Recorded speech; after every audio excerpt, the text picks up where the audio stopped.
একটা প্রশ্নের উত্তর কি আপনারা দিতে পারবেন? এটা দরকার আমার। সেটা হলো,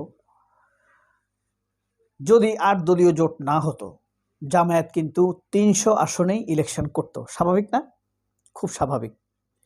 300 আসনে ভোট করলে জামায়াত টোটাল ভোটের, কাস্টিং ভোটের 3 ভাগের 1 ভাগ ভোট নিশ্চিত পেত। এখন পাবে না? পাবে। কিন্তু কিছু কিছু আসনে এখন ওই যে চরমোনাই, মামুনুল হক হুজুর, এনসিপি, এই প্রার্থীদের কাউন্টিংয়ে ভোটটা চলে যাবে না? ওই ভোটগুলো কাউন্ট হবে এনসিপির ভোট হিসেবে। এখন ধরেন প্রায় অর্ধেক ভোট কম প্রদর্শিত হবে জামায়াতের জন্য। এখন এত আসন ছেড়ে দিয়ে জামায়াত কি ভুল করলো কিনা, আমারও একটা ভাবনা আছে। আপনাদের ভাবনাটা কি? এটা কি ভুল হলো জামায়াতের জন্য? ছাড় তো দিতেই হবে, কিন্তু ছাড়টা বেশি হয়ে গেল কিনা? এখন রাজনীতি তো 12ই ফেব্রুয়ারির না, রাজনীতি তো আরো লম্বা সময়ের। জামায়াতের অধীনে এখন ইলেকশন করবে কর্নেল ওলি, মামুনুল হক হুজুর, যে গোত্রের লোকেরা চিরকাল জামায়াতের বিরোধিতা করেছে, পীর সাহেব হুজুর চরমোনাই, যারা জামায়াতকে খুব একটা ইসলামিক দল হিসেবেই কাউন্ট করে না অনেক ক্ষেত্রে, নাহিদ, নাসির পাটোয়ারিরা তো জামাতকে অনেক কথা বলেছে। এই জিনিসগুলো কি সাময়িকভাবে গুছিয়ে গেল না? এটা একটা রাজনৈতিক বড় অ্যাচিভমেন্ট জামায়াতের। আর সবচেয়ে বড় কথা কি জানেন? জামায়াতের ভোট ব্যাংক, সাংগঠনিক শক্তি এবং আন্তরিক তৎপরতার উপরে বাংলাদেশের ডান বাম সবাই ভরসা রেখেছে। এই যে ফেইথ, সোশ্যাল ট্রাস্ট, পলিটিক্যাল লাভ, ডিপেন্ড, এটা জামায়াতের একটা বড় অর্জন। এখন কথা হলো, এইটুকু অর্জন করতে গিয়ে জামাত যে ছাড় দিয়েছে, এটা বেশি হয়ে গেল কিনা এটা বলবেন আপনারা। কমেন্ট বক্সে আপনারা এই জিনিসটা লিখতে পারেন, যদি ভিডিওটা সেভাবে ছড়ায় আপনাদের মাঝে।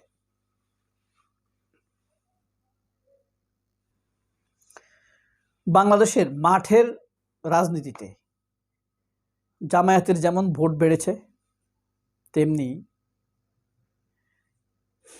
চরমনাইয়েরও কিছুটা ভোট বেড়েছে, এখানে কোনো সন্দেহ নাই। তবে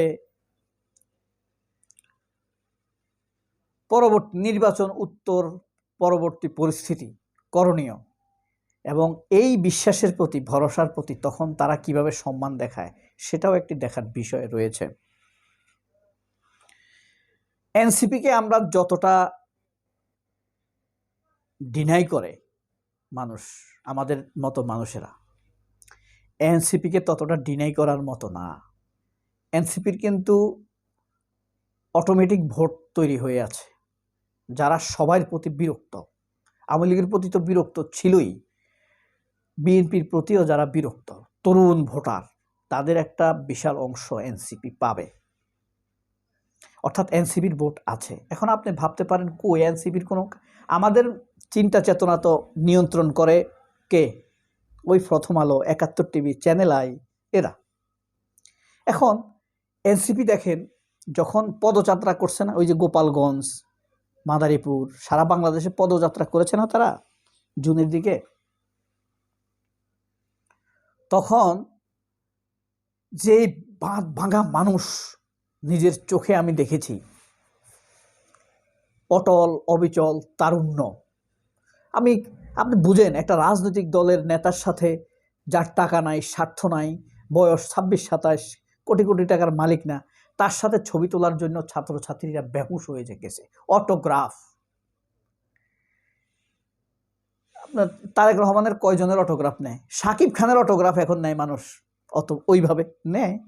ওইভাবে হয় না। এদের অ্যাকসেপ্টেন্স এখন নায়ক নায়িকার চাইতেও বেশি।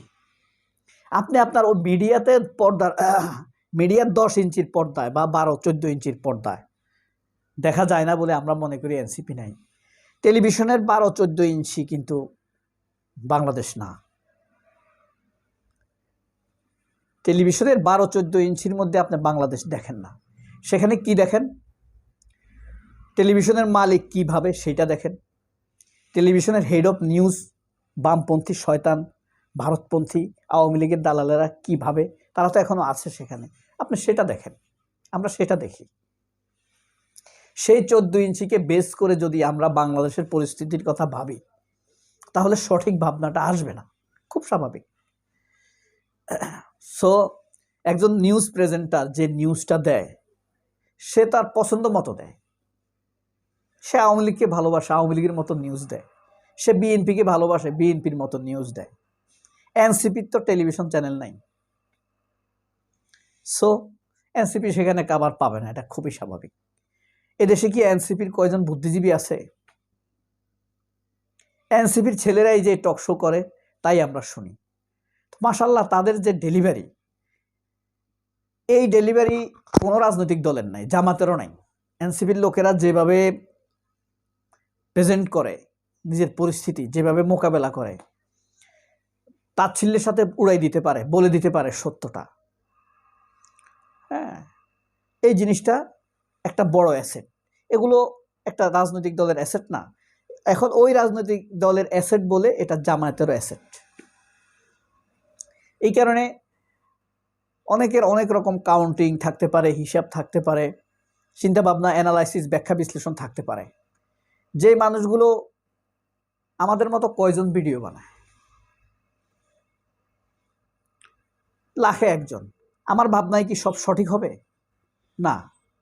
এমন অনেক মানুষ আছে খুব সূক্ষ্ম বিশ্লেষণ করতে পারে, কিন্তু তিনি মতামত কোথাও থ্রো করেন না, শো করেন না। সেই মতামতটাই আমাদের জানা দরকার।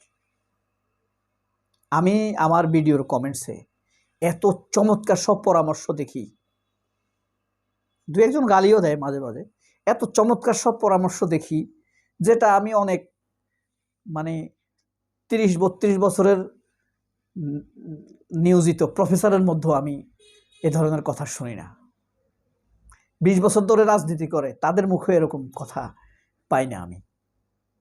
এটা আমার একটা সৌভাগ্য, এই যে আপনাদের সাথে মতামত আদান প্রদান হয়। এই কারণে আপনাদের কাছে আমার আন্তরিক জিজ্ঞাসা, যে আসলে আমার দৃষ্টিতে মনে হয় খুব একটা ভুল করে নাই। আপনাদের দৃষ্টিতে কোনো পয়েন্ট নতুন থাকে কিনা, এটা যদি জানতে পারি আমার কাছে ভালো লাগবে। মতামতের সংমিশ্রণ হবে। মতামত ভুল হলে মতামতকে ফেলে দেয়া যায়। আমার মতামত ভুল, আমি ফেলে দিতে পারি, তাই না? It's not Quran script, not script, it's not a আপনার কোনো ধর্মগ্রন্থ না। সুতরাং মানুষের মতামতে ভুল থাকবে, এই কারণে আপনাদেরটা জানতে চাইছি। জানাবেন কোনো ভুল আছে কিনা। অনেক ভালো থাকবেন। আল্লাহ হাফেজ। সালাম আলাইকুম।